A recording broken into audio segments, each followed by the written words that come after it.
This is Renee Thomas with DIY Mental Boost, and we are all about building our mental resilience.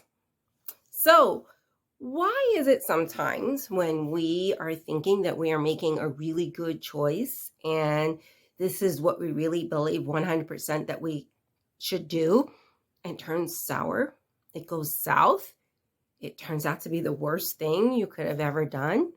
Well, you may want to be looking at these two factors. One, when we make choices based on lower vibes like fear, guilt, shame, feeling pressured, indecisiveness, when we make decisions based on those are lower vibe emotions. And the brain, when it is in a lower vibe, it skewers the information. The information is skewered. And so when you choose to make a decision in that state, your results are going to be skewered. That is why it's extremely important when lower vibe situations come up, we assign them high vibe reactions.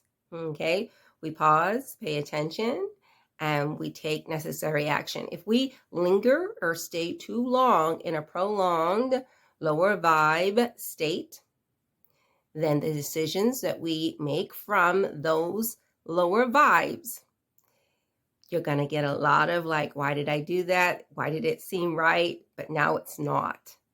And that is because you're in a lower vibe when you're making those decisions.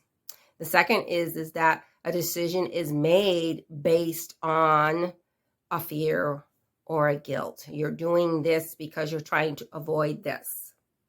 You're afraid this will happen, so you're going to do this.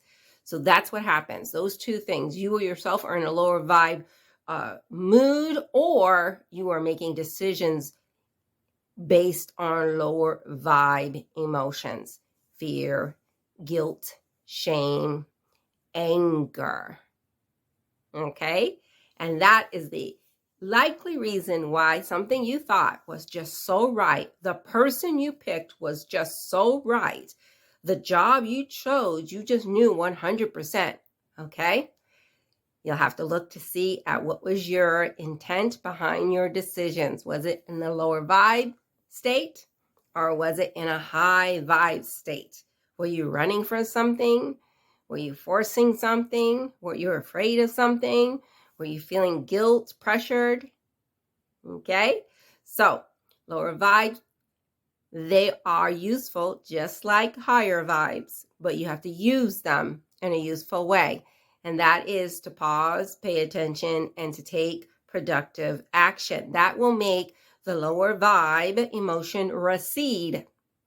And then you'll be able to make choices in a higher vibe state of mind. So what you choose or how you choose to make decisions, the state of mind that you're in is extremely important. And it is the key factor behind whether or not your choice is going to work for you or it's going to work against you. This is Renee Thomas with DIY Mental Boost. And as you know, we are all about the brain. So take a deep breath and take a moment and enjoy your 3-minute mini brain rewire. These are patterns that as you learn to do them, as you train your brain to do them, it will help to build you mental resilience.